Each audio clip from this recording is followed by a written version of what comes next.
Boa noite, irmãos da Casa Espírita Eulália Nogueira.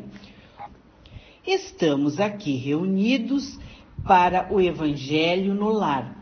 Vamos limpar o nosso campo mental, ficar numa posição confortável, elevar o nosso pensamento ao alto e pedir para os espíritos de luz, encarregados dos trabalhos de hoje, que se faça presente, para que as palavras de Jesus penetrem fundo em nossos corações e que tenhamos um bom entendimento do Evangelho.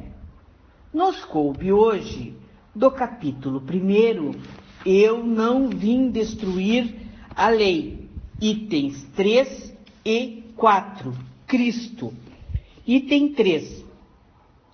Jesus não veio destruir a lei, quer dizer, a lei de Deus. Ele veio cumpri-la, quer dizer, desenvolvê-la, dar-lhe seu verdadeiro sentido e apropriá-la ao grau de adiantamento dos homens. Por isso, se encontra nessa lei o princípio dos deveres para com Deus e para com o próximo, que constitui a base de sua doutrina.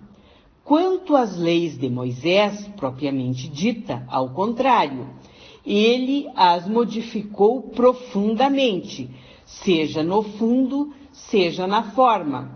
Combateu constantemente o abuso das práticas exteriores e as falsas interpretações, e não poderia fazê-las sofrer uma reforma mais radical do que as reduzindo a essas palavras: amar a Deus acima de todas as coisas, e ao próximo como a si mesmo, e dizendo, está aí toda a lei e os profetas.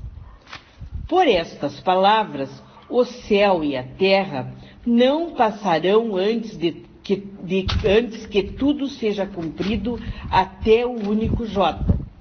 Jesus quis dizer que seria preciso que a lei de Jesus recebesse seu cumprimento, quer dizer, fosse praticada sobre toda a terra, em toda a sua pureza, com todos os seus desenvolvimentos e todas as suas consequências. Porque de que serviria ter estabelecido essa lei se ela devesse permanecer privilégio de alguns homens ou mesmo de um único povo? Todos os homens, sendo filhos de Deus, são, sem distinção, o objeto da mesma solicitude. Item 4. Mas o papel de Jesus não foi simplesmente o de um legislador moralista, sem outra autoridade que a sua palavra. Ele veio cumprir as profecias que havia anunciado. Sua vinda, sua autoridade decorria da natureza excepcional de seu espírito e de sua missão divina. Veio ensinar aos homens que a verdadeira vida não está sobre a terra, mas no reino dos céus. Ensinar-lhe o caminho que para lá conduz, os meios de se reconciliar com Deus, e os prevenir sobre a marcha das coisas futuras para o cumprimento dos destinos humanos. Entretanto, não disse tudo, e sobre muitos pontos se limitou a depositar o germe de verdade, que ele próprio declara não podem ser ainda compreendidas. Falou de tudo, mas em termos mais ou menos explícitos. Para compreender o sentido oculto de certas palavras, seria preciso que novas ideias e novos conhecimentos viessem dar-lhe a chave. E essas ideias não poderiam vir antes de um certo grau de maturidade do espírito humano. A ciência deveria contribuir poderosamente para a eclosão e o desenvolvimento das ideias. Seria preciso, pois, dar à ciência o tempo de progredir. Bem, irmãos, como podemos ver, Jesus veio à Terra para mostrar na prática como cumprir as leis de Deus, sendo esta a base de sua doutrina. Desenvolveu-as. Já as de Moisés, ele modificou, tanto na substância como na forma, reduzindo-as a estas palavras: amar a Deus acima de todas as coisas e ao próximo como a si mesmo. Então, o que ele quis dizer com a frase: o céu e a terra não passarão sem que tudo esteja cumprido até o último jota?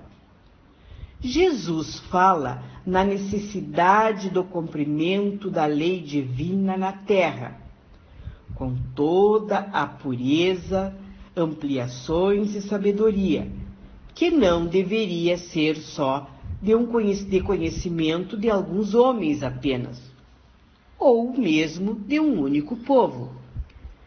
Por ser sábio, sabia que as pessoas daquela época não tinham condições de entender. Por isso, se utilizou muito de parábolas. Não disse tudo sobre muitos pontos, se limitou a depositar o germe da verdade, tendo que esperar a evolução da humanidade. O mais importante, a meu ver, ele ensinou que a verdadeira vida não se encontra na Terra, lugar em que a lei de destruição é necessária para a evolução. A verdadeira vida é o reino dos céus.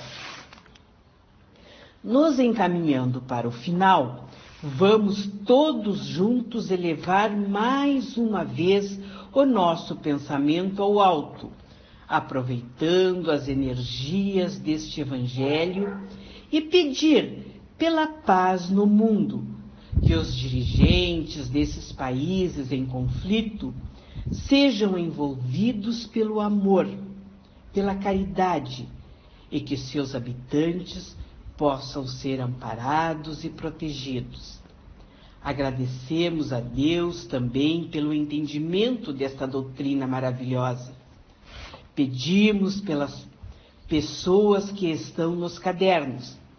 Pedimos por nossos lares, que os amigos espirituais nos dê um passe, que este grupo continue cada vez mais unido. Que nossas águas que estão em nossos lares seja colocada ali o remédio necessário ao corpo e ao espírito.